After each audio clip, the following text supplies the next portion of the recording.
फिलहाल इंदिरा गांधी प्रतिष्ठान के सामाजिक सम्मेलन में मुख्यमंत्री योगी पहुंचे हैं शिरकत करने के लिए। सीधा लाइव जुड़ेंगे कार्यक्रम के साथ। और वह सरकार कोई थी तो उत्तर प्रदेश की राज्य सरकार थी जिसने भरण पोषण भत्ता हर एक तबके को दिया था, जिसमें पिछड़े वर्ग से जुड़ी हुई ज्यादा सबसे अधिक जातियां उसके साथ जुड़ी हुई,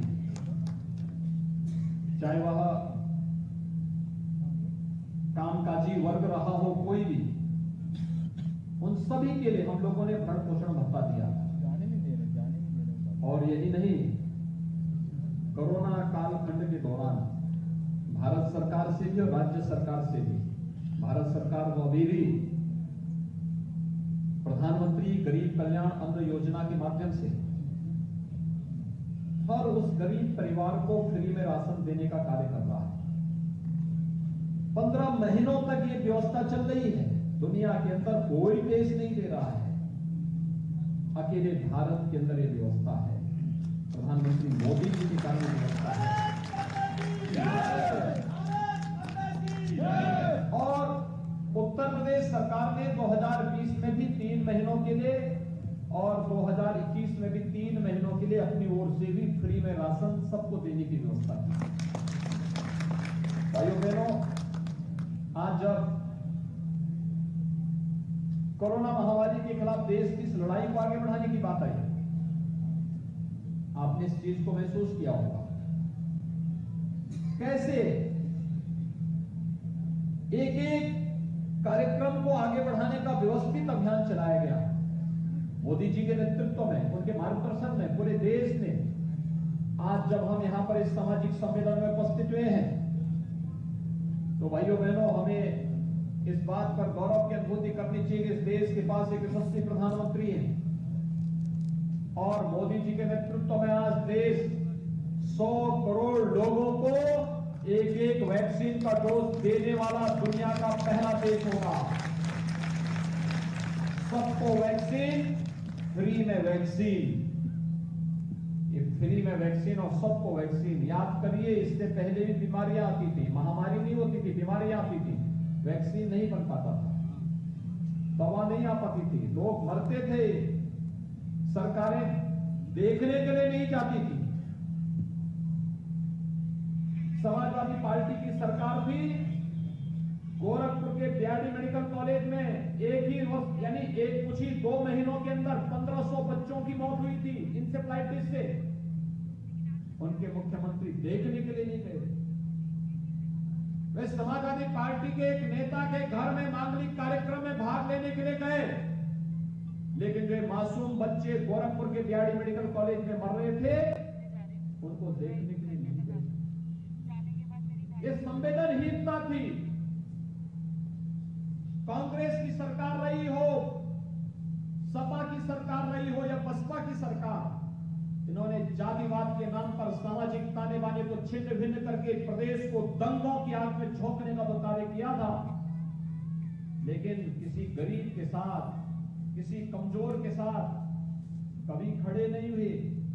अपने सत्ता स्वार्थ के लिए इन लोगों ने प्रदेश को माफियाओं के सामने गिरवी रखने का काम किया था। और आज आप सबके आशीर्वाद से जब प्रदेश के अंदर भारतीय जनता पार्टी नेतृत्व की सरकार बनी, न केवल सुरक्षा की पुख्ता इंतजाम करने की व्यवस्था हुई है, आज कोई माफिया सिर उठा करके नहीं चल सकता है, कोई माफिया प्रदेश के अंदर सिर उठा करके नहीं चल सकता है। दुस्साहसिक तरीके से किसी गरीब की, किसी व्यापारी की संपत्ति पर कब्जा नहीं कर सकता है, और अगर करेगा तो उसे मालूम है उसके बाद के परिणाम क्या होने जा रहे हैं, उसके बाद के परिणाम भी मालूम है। आज समाज के हर तबके को उसके अनुसार शासन की योजनाओं के साथ जोड़ने का कार्य हो रहा है। फ्री में मकान देने की कार्रवाई हो, हर घर में शौचालय बनाने की कार्रवाई हो, हर घर में रसोई गैस के सिलेंडर उपलब्ध करवाने का कार्य हो, हर घर में सौभाग्य योजना के अंतर्गत बिजली के निःशुल्क कनेक्शन देने के कार्य हो, हर परिवार को 5 लाख रुपए की सामाजिक स्वास्थ्य सुविधा की प्रतिवर्ष गारंटी देने की बात हो। ये योजनाओं में कहां भेदभाव किसी के साथ? योजनाओं का लाभ तो सबको मिल रहा है। आखिर 4 बार समाजवादी पार्टी के मुख्यमंत्री थे, इन लोगों ने ये आपके कि स्वास्थ्य बीमा का कवर क्यों नहीं दिया? क्यों नहीं दिया? हर गरीब को मकान क्यों नहीं दिया? समाजवादी पार्टी के पदाधिकारी को मकान आवंटित होते थे, लेकिन किसी गरीब को मकान नहीं मिलता था, किसी गरीब को शौचालय नहीं मिलता था, बिजली के कनेक्शन नहीं मिलते थे। कांग्रेस के राज में रसोई गैस के लिए हाहाकार मचती थी। एक रसोई गैस, किसी को अपनी लड़की की शादी में रसोई गैस कनेक्शन अगर देना होता था, 25,000 रुपए तो उसको पहले उस खरीदने में लगते थे। और फिर रसोई गैस के लिए अगर कहीं जाना हो, सिलेंडर समाप्त हो गया और रसोई गैस समाप्त हुई, सिलेंडर के लिए कहीं हो तो सिलेंडर तो नहीं मिलता था, पुलिस की लाठियां जरूर मिलती थी। ये तो कांग्रेस के समय में होता था। भाइयों बहनों, जिन मासूम लोगों की मौतें होती थी बीमारियों से, तब महामारी नहीं थी, लेकिन ये लोग मौन बने रहते थे। तब प्रदेश में माफिया हावी था। पार्टी विशेष के लिए कांग्रेस की सरकार रही हो, समाजवादी पार्टी की रही हो या बसपा की सरकार रही हो, जो भी सरकारें रही हो, इन सरकारों के समय में गरीब को त्रस्त किया जाता था, आम नागरिक को जबरन परेशान किया जाता था। सार्वजनिक संपत्तियों पर, गरीबों की संपत्ति पर, व्यापारियों की संपत्ति पर माफियाओं से कब्जा करवाया जाता था और प्रशासन को गिरवी रख करके, उनके सामने गिरवी रख करके हर प्रकार से उन्हें प्रताड़ित किया जाता था। लेकिन भाइयों बहनों, आपने बदलते हुए उत्तर प्रदेश को देखा होगा और बदलते हुए भारत को भी पिछले 7 वर्षों के अंदर देखा है। ये महामारी है। दुर्भाग्य से अगर ये महामारी कांग्रेस की सरकार के समय आया होता, क्या होता?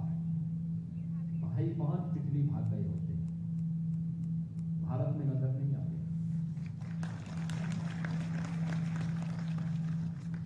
सपा की सरकार में आए होते तो चाचा भतीजे में होड़ लग गई हो गई होती कि कौन कितना ज्यादा हड़प ले। उनको गरीब की चिंता नहीं होती, किस माफिया को कहां ठेका दिलवा दें। और बहन जी के समय में आई होती तो बहन जी के समय तो भगवान ही मालिक होता। और इसलिए भाइयों बहनों, मुझे आज के इस अवसर पर आप सबका आह्वान करना है। सरकार पूरी संवेदनशील तरीके से कार्य कर रही है। एक एक उस व्यक्ति को प्रयास किया जा रहा है।